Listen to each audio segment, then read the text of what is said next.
D'où vient le terme Amen qu'on retrouve dans les religions dites révélées? Les Juifs prient et parlent de Yahvé Adonai, mais terminent tous leurs prières et leurs invocations par Amen. Les chrétiens prient et parlent tout le temps de Yahvé, Elohim, El Shaddai, etc. mais terminent tous leurs prières et leurs invocations par Amen. Les musulmans prient et parlent d'Allah mais terminent tous leurs prières et leurs invocations par Amin. Il n'échappe à personne que toutes les religions dites révélées emploient ce terme Amen comme acte de foi ou en guise de conclusion de leur prière. Ce qui est intriguant, c'est que le même mot soit employé invariablement dans toutes ces religions.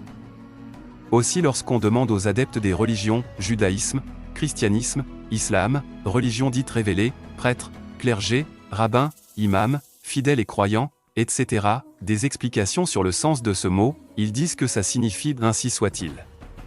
Des fois ils disent officiellement que ça signifie « en vérité ». Des fois ils disent que ça veut dire « c'est ma foi ». Ces explications soulèvent un certain nombre de questions à savoir, comment se fait-il que ce même mot Amen soit employé dans ces religions? En quelle langue ce mot veut-il dire « ainsi soit-il » ou « en vérité » ou « c'est ma foi ». Et comment un même mot peut-il avoir trois significations pour un même contexte, contexte des prières ou des invocations? Tout ce qui nous emmène à cette question, d'où vient le terme Amen utilisé par les adeptes des religions révélées, judaïsme, christianisme, islam, comme acte de foi ou en guise de conclusion de leur prière. Nous savons bien que dans la première culture civilisatrice Congo avec la lettre K, il y a une divinité appelée Amon, un nom donné par les Grecs.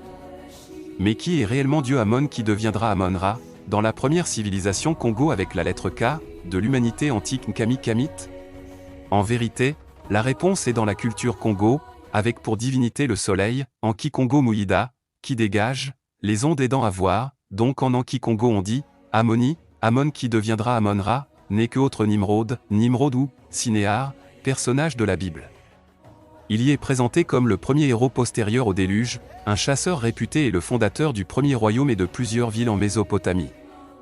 Détail Congo Léopard, avec la lettre K, et dans la Bible, c'est tout pour le moment, abonne-toi et partage.